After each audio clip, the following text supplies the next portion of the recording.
बिहार में लुप्त हो रही लोक संस्कृति, लोक परंपरा, जिसमें कजरी है, झिझिया है, सामो चकेवा है, गांव में कहीं कहीं अभी चल रहे हैं, लेकिन प्रायः बिहार में स्थिति हो गई कि कहीं कहीं लोक नृत्य पूरी तरह से लोक कला भंग है।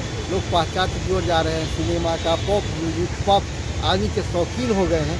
उसमें इन कलाकारों के द्वारा जो प्रस्तुति दी गई थी, उस प्रस्तुति को देखकर लग रहा है कि कहीं ना कहीं किसी कोने में आज भी बिहार का जज्बा, लोक संस्कार का जज्बा जीवित है, और यह सरकार के प्रोत्साहन से संभव हो पा रहा है। लोगों के साथ प्रस्तुति है, यह सरकार ऐसे ही सहयोग करे तो मिट रही संस्कृति को बिहार में, भारत में बचाया जा सकता है।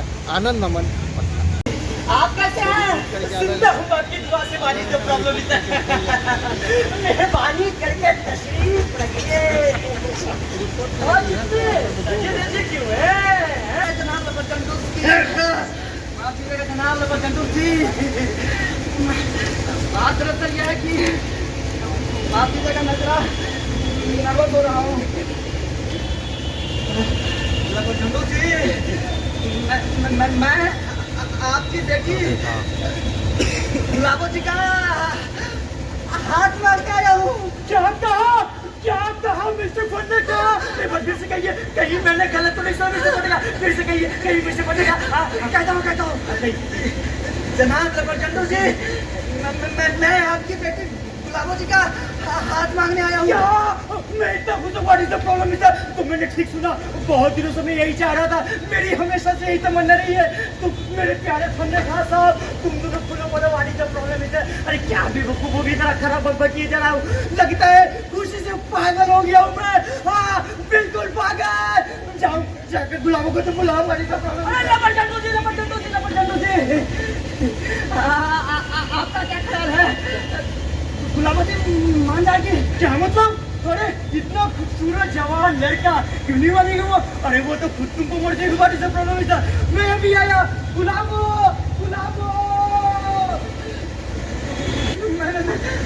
मैं पूरा कांप रहा हूँ, जैसे लोग एग्जाम से पहले कांपते हैं। अपने शब्दों की रानी या सच्चे प्रेम के इंतजार में रहूंगा तो शायद जिंदगी भर तुम्हारे ही मर जाऊंगा। क्यों, क्या कहते हैं आप लोग? गुलाबो बहुत अच्छी लड़की है, पढ़ी लिखी है, संस्कारी है, और हिसाब किताब भी अच्छे से कर लेती है, और शकल भी अच्छी है। और मुझे क्या चाहिए?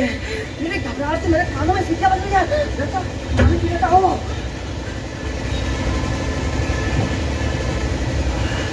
शादी ना करूं ये भी मुमकिन नहीं।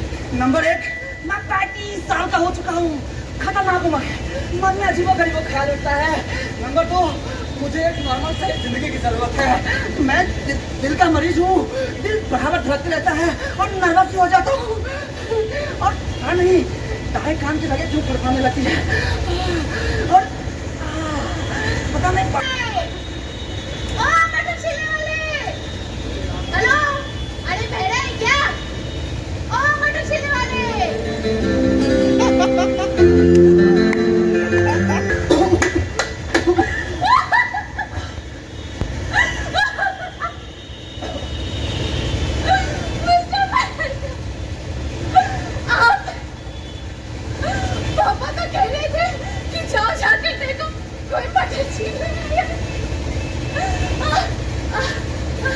कैसे है मिस्टर फन्ने? गुलाबो जी, मैं बहुत अच्छा हूँ, आप कैसी हैं? मैं तो माफ कीजिएगा, अब मैं साधारण कपड़ों में। हाँ कोई बात नहीं गुलाबो जी, आप इस कपड़े में भी कयामत ढा रही है। वो मैं ना किसानों से सुनने के लिए मटर छिलवा रही थी। वैसे आप इतने दिनों से हमारे यहाँ आए क्यों नहीं? बैठिए, नाश्ता करेंगे। नहीं गुलाबो जी, शुक्रिया, मैंने कर लिया है। आज मौसम बहुत ही अच्छा है। कल तो ऐसी बारिश हुई कि दिन भर मजदूरों ने कुछ काम ही नहीं किया। आपने कितनी घास कटवा डाली? मैंने तो लालच में पड़कर पूरी हरी भरी चादर कटवा डाली। अब खुद ही अफसोस हो रहा है। डरती थी कि कहीं मेरी सूखी घास सड़ न जाए। थोड़ा और इंतजार करती थी तो अच्छा होगा। वैसे मिस्टर फन्ने खान, आज हम इतना सजे धजे क्यों हैं? कहाँ बिजली गिराने का इरादा है? गुलाबो जी, बहुत हिम्मत करके आपसे कुछ कहना चाहता हूँ। गुलाबो जी, आप आपको ताजुब भी होगा, हो सकता है गुस्सा भी है, मगर बहुत ठंड है। बात क्या है आखिर, कहिए ना। कहता हूँ गुलाबो जी, मैं पूरी कोशिश करूंगा कि गुलाबो जी, आप तो जानती है कि मैं अपने बचपन से आपके पूरे खानदान को जानता आया हूँ। गुलाबो जी, मेरी जो मरहुमा चाची है और उनका शोहर जिनकी जागीर है, गुलाबो जी आप तो जानती है कि मुझे विरासत मिली है। और गुलाबो जी, आपका जो अब्बा है आपकी मरहुमा माँ की बहुत इज्जत करते थे। गुलाबो जी, और हमारे और आपके तो रिश्तेदार जैसे समझ रहे हैं। गुलाबो जी, हमारे पूरे खानदानों के बीच दोस्ताना बल्कि रिश्तेदारी जैसे समझ रहे हैं। मगर गुलाबो जी, आप तो जानती हैं कि हमारी जमीन एक दूसरे से मिली हुई है। और गुलाबो जी, आपको यही पता होगा कि फसवा वाले जो खेत है वो मेरे हैं। माफ कीजिएगा आपकी बात काट रही हूँ, आपने कहा मेरे फतवा वाले थे, क्या वो खेत आपके हैं? हाँ जी गुलाबो जी, तो वो खेत मेरे ही है। लो और सुनो, अरे वो खेत हमारे हैं, आपके नहीं। नहीं गुलाबो जी, वो खेत मेरे हैं। क्या बात कह रहे हैं आप, वो खेत आपके कहाँ से हो गए? अरे कहाँ से हो गया मतलब गुलाबो जी, मैं उस खेत की बात कर रहा हूँ जिसमें सागवान के पेड़ है। हाँ हाँ वही, वो हमारे हैं बाबा। नहीं गुलाबो जी, आप गलत कह रही है, वो खेत मेरे ही है। होश में आइए मिस्टर फलेखा, वो खेत आपके कब से हो गए? अरे कब से हो गए मतलब गुलाबो जी, जब से मुझे याद पड़ता है हमेशा वो खेत मेरे ही रहे हैं। झूठ, वो मेरे हैं। गुलाबो जी, आप कागजात देख सकती है, इसमें बहस का कोई सवाल नहीं है। आपके अब्बा के दादा के किसान मेरे चाची की नानी के लिए एक ढाला करते थे और मेरे चाची की नानी ने मेहरबान होकर के जमीन आपके दादा के किसान को दे दिया और आपके अब्बा के दादा ने तकरीबन 40 साल तक इस खेत को इस्तेमाल करते रहे और आपके अब्बा के दादा ने तक अपना ही समझने लगे। कमाल बात कह रहे हैं मिस्टर फलेखा। अरे मेरे दादा और परदादा कहा करते थे कि फतवा वाले खेत हमारे हैं, इसमें बहस का कोई सवाल ही नहीं उठता। गुलाबो जी, आप कागजात देख सकती है। झूठ, या तो आप मजाक कर रहे हैं या फिर मुझे चिढ़ा रहे हैं। बिल्कुल नहीं बात सुन रही हूँ। अरे तकरीबन 300 सालों से हम उस जमीन के मालिक हैं और आज अचानक हमें ये बताया जा रहा है कि वो जमीन हमारी नहीं। माफ कीजिएगा मिस्टर फलेखा, मुझे तो अपने कानों पर यकीन नहीं आ रहा है।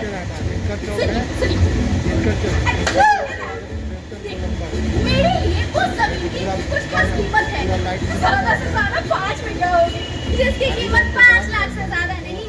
लेकिन मुझे झूठ पर गुस्सा आ रहा है, जो मन में आए करिए, लेकिन झूठ से मुझे सख्त नफरत है। गुलाबो जी, हाथ जोड़ता हूँ, पूरी बात तो सुनिए।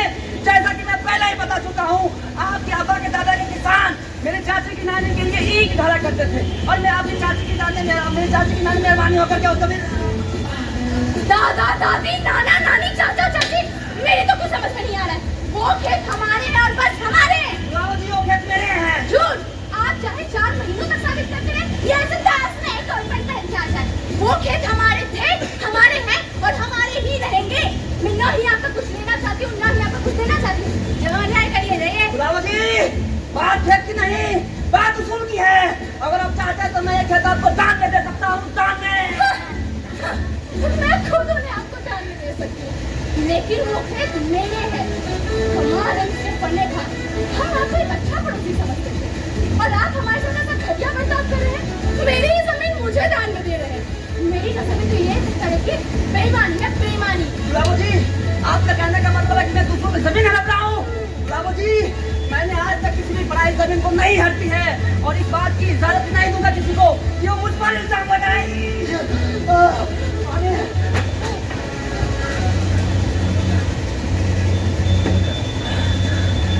पप्पा वाले खेत मेरे हैं। झूठ, वो मेरे हैं। मैं आज ही किसानों को वहाँ भेज दूंगी। क्या कहा? आज ही किसान वहाँ मौजूद होंगे। मैं कदम मार दूंगा। हिम्मत है आप। गुलाबो जी, अगर ये दिल की धड़कन और मेरी कान की धड़कन फटफड़ाती तो मैं आपसे दूसरे तरीके से बात करता।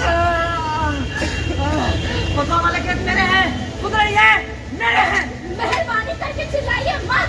ऐसे गले फाड़ के चीखना चिल्लाना अपने घर जाके करिएगा। ये शरीफों का घर है, यहाँ की हद नहीं है, समझे? गुलाबो जी, खेत मेरे हैं। झूठ, मेरे हैं, मेरे हैं, मेरे हैं, मेरे हैं, मेरे हैं, मेरे हैं। मेरे हैं। पापा, मेहरबानी करके इस भाषा को बता दीजिए कि पता वाले खेत किसके हैं? हमारे या इनके? वो खेत हमारे हैं। लता चंडू जी, कम से कम आप तो सही से बात कीजिए, कम से कम आप अच्छे से बात कीजिए, कम से कम आप तो शरीर से बात कीजिए। जैसा कि मैं पहले ही बता चुका हूँ, उठाया करते थे और मेरे चाचा की नानी ने मेहरबान होकर के वो जमीन आपके दादा के किसान को दे दिए और आपके दादा ने तकरीबन 40 साल तक इस खेत को इस्तेमाल करते रहे और फिर बाद में सब नहीं समझने लगे। इसे फंडे खाओ। आप भूल रहे हैं कि किसान अपनी पराली को लगान वगैरह इसलिए नहीं देते थे क्योंकि तब इन खेतों में झगड़ा चल रहा था, हमारे सब प्रॉब्लम। पर जंतु जी इस तरह का कुत्ता भी जानता है। जी हाँ, कुत्ता। हाँ, ये खेत हमारे हैं। लगता है आपने नक्शा नहीं देखा। लपर जंतु जी मैं साबित कर दूंगा कि खेत मेरे हैं। इसे फंडे खाओ। आप साबित नहीं कर सकोगे। लपर जंतु जी नहीं, मैं साबित कर दूंगा कि खेत मेरे हैं। अरे भाई इतना चिंता क्यों रहे हो? कुछ साबित नहीं कर सकोगे। अगर इन खेतों को लेकर झगड़ा करने का इरादा है तो मैं ये खेत किसानों को दे डालूंगा, मगर तुमको नहीं दूंगा, समझा? अरे लपर जंतु जी दूसरे की जमीन कहाँ से डालने का हक होता है आपको? इसे फंडे खाओ। मैं बिल्कुल भी आदि नहीं कि मुझसे इस लहजे से बात की जाए, हमारी सब प्रॉब्लम इधर। अगर अब इस तरह का कुत्ता भी जानता है। जी हाँ, ये खेत हमारे हैं। चंदू जी आप चाहते हैं कि मैं आपके केस में रहता हूँ और अब मेरा जमीन हड़प के कहते हैं कि मैं आपसे खामोश होकर बात करूँ। तो चंदू जी ये अच्छे पड़ोसी ऐसा नहीं करते। आप पड़ोसी नहीं, एक नंबर के बेईमान है, बेईमान। क्या कहा आपने? पापा याद है आपको बेईमान कहना पापा। मैं तो कहती हूँ कि अभी किसानों को खेत से भेज दो। जनाब आपने क्या कहा? पर चंदू जी आप बेईमान है, बेईमान है, बेईमान। फसला वाले खेत मेरे हैं और मैं उन्हें किसी को नहीं दूंगी, नहीं दूंगी, नहीं हाँ, दूंगी। मैं आज ही अदालत जाऊंगा और ये साबित कर दूंगा कि फतवा वाले खेत मेरे हैं। अदालत जाइए जरा, खुशी से जाइए, किसी मुकदमाबाजी से प्रॉब्लम है। मैं आपको खूब जानता हूँ। आप तो ऐसे मौके की तलाश में रहते हैं कि मुकदमा करे। अरे आप तो है ही एक नंबर के झगड़ालू आदमी। पूरा खानदान मुकदमेबाजी में खेल रहा है, पूरा खानदान। चंदू जी मेहरबानी करके मेरे खानदान पे मत जाइए। मेरे खानदान का हर एक आदमी ईमानदार रहा है और किसी पर भी कबर मुकदमा नहीं चला। जैसे कि आपके चाचा पे चला था, चाचा पे। आपके खानदान का तो हर आदमी पागल था, पागल। हर आदमी सब हाँ, हाँ। आपके यहाँ पे चेक करते और चाची एक इंजीनियर के साथ भाग गई थी और आपकी माँ कुबरी थी। तुम्हारे बाप जुआरी थे। आपकी चाची तो पीठ पे इतनी तेज थी कि उनके जैसे चुगलखोर मिलना आज भी मुश्किल है। ये दिल की धड़कन, आप चालबाज है और ये लड़की जहरीली नागिन है, नागिन। ये दिल की धड़कन, मेरा पैर सुन्न हो गया। सब जानते हैं कि इलेक्शन से पहले इसने मेरी आंखों के सामने बिजली चमक रही है। मेरा पैर सुन्न हो गया।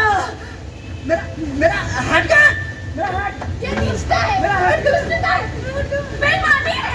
आपको तो चेहरी में 2 रुपये और 2 के 5 इंसान की। हाँ, मेरा हाथ दरवाजा दरवाजा की दरवाजा दरवाजा दरवाजा बता गया। ठीक है, निकल निकल निकल। अरे घर में मुकदमा दायर देख लेंगे। हाँ हाँ, देख लेंगे, निकल। बहुत कमीना आदमी है पापा। इसके बाद कौन किसी पड़ोसी पे भरोसा करेगा? कुछ मत करेगा। गाड़ी कहीं का हमारी जमीन हमें जाने दे रहा है, ऊपर से आके मेरा हाथ आपने पहले क्यों नहीं बताया? अरे कोट पैंट मिश्रित तो आया था, फिर तू कहीं का काट डाल लूं। वापस बुलाओ उसे, वापस बुलाओ। इसे वापस बुलाओ। उस बंदे का वापस बुलाओ। गोली मारूंगा, फांसी लगा लूंगा। बहुत तंग आ गया हूं मैं। अरे वापस बुलाओ। अरे बुलाता हूँ। अरे मुझे चक्कर आ रहे हैं।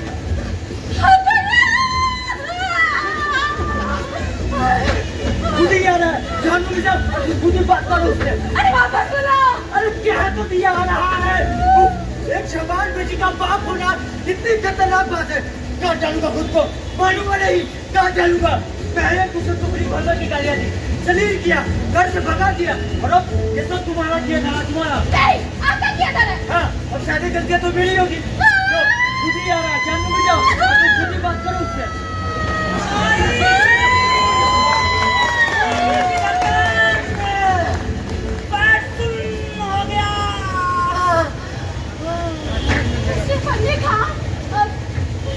हमें माफ कर दीजिए, हम गुस्से में पता नहीं क्या क्या बोल रहे थे। अब मुझे कुछ कुछ याद आ रहा है कि फतवा वाले खेत वाकई आपके हैं। दिल अजीब तरह से धड़क रहा है। गुलाबो जी वो खेत मेरे ही है। हाँ हाँ वो खेत आप ही के हैं। हम ही से गलती हो गई। आइए ना बैठे, तस्वीर करते हैं। अरे बैठिए। गुलाबो जी खेत मुझे प्यारी नहीं, मगर वो फूल बहुत प्यारा है। अरे वो फूल ही तो छोड़ दे, कुछ और बातें करते हैं। फिर मेरे पास तो सबूत भी है। मेरी चाची की नानी ने अरे छोड़िए भी, छोड़िए ना, कुछ और बातें करते हैं।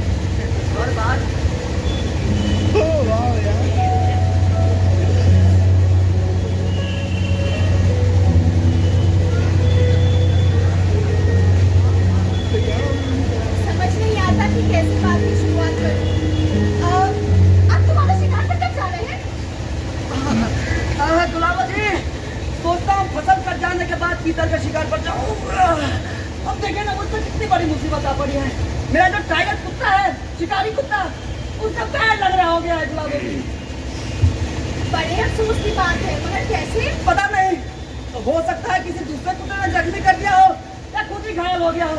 गुलाबो जी बहुत अच्छा कुत्ता है, कीमत की तो मैं बात ही नहीं कर रहा। उसके लिए मैंने पूरे 50,000 रुपया दिए थे। बहुत ज्यादा दे दिए मिस्टर पंडित। नहीं नहीं गुलाबो जी, मुझे तो लगता है कि बहुत सस्ता पड़ा। उसके लिए बहुत सस्ता है, उसमें बहुत शानदार कुत्ता है गुलाबो जी। पापा ने तो हमारे टॉमी को सिर्फ 10,000 में खरीदा था और हमारा टॉमी आपके टाइगर से कहीं बेहतर है।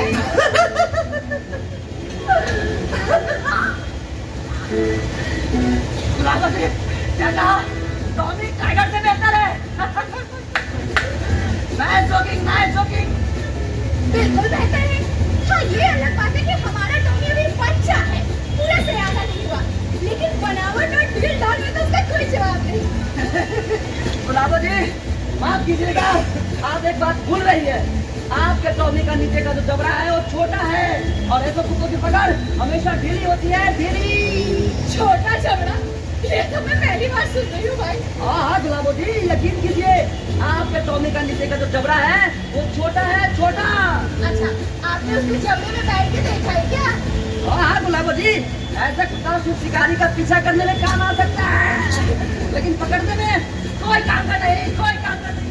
देखिए ऊपर देखा, पहली बात तो ये कि मेरा टॉमी अच्छी नस्ल का घने बालों वाला कुत्ता है, लेकिन उस आपके उस खिचड़ी रंग वाले कुत्ते की नस्ल का तो अता पता ही नहीं। ऊपर से वो कितना बूढ़ा और बदसूरत सा, बिल्कुल मरिया खा नहीं अरे बूढ़ा है, अरे जाइए। आपका टॉमी जैसा मैं 50 कुत्ता भी ना लूं, और क्यों लूं? मेरा टाइगर नस्ली कुत्ता है और आपका टॉमी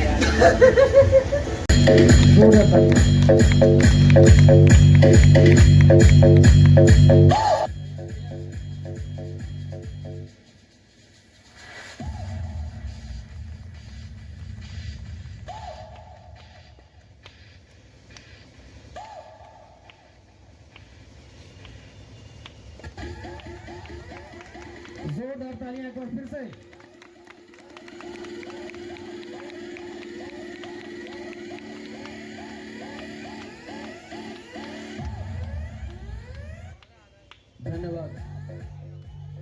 धन्यवाद आप सभी का, आप सभी कलाकारों को धन्यवाद, दर्शकों को धन्यवाद। तो लोग और मैं जहानाबाद से ताल्लुक़ रखता हूँ। बाई प्रोफेशन में टैक्स कंसल्टेंट, इनकम टैक्स और जीएसटी मैटर्स देखता हूँ और जीएसटी मैटर्स। लेकिन ये मेरा जो कि रंगमंच से जुड़ा हूँ बचपन से, मेरे पिताजी भी आर्टिस्ट थे और मैं भी उनकी असर को आगे बढ़ाया। ये जो अभी लोक नृत्य पर जो एक लोक जन लोक रंगमंच का कार्यक्रम चल रहा है, ये कैसे बिहार से लोक नृत्य, लोक परंपरा जो लुप्त होती जा रही है, लोग मॉडर्न क्या पाश्चात्य दौड़ रहे हैं, तो कैसे इसको दूर किया जाए? क्या सरकार की क्या व्यवस्था है? सरकार से ही व्यवस्था हो पा रही है, क्योंकि बिना सरकार के सहयोग से हम कलाकार जो अपनी संस्कृति, अपनी धरोहर को बचा नहीं पाए। जब तक सरकार हम लोग को ये सहायता नहीं प्रदान करके, भी जो कार्यक्रम आप देख रहे हैं वो भारतीय सरकार का, भारत सरकार का संस्कृति मंत्रालय की ओर से है और बिहार सरकार की तरफ से भी कला संस्कृति व विभाग की तरफ से उनके सौजन्य से जन नायक नाट्य महोत्सव संभव हो पाया है।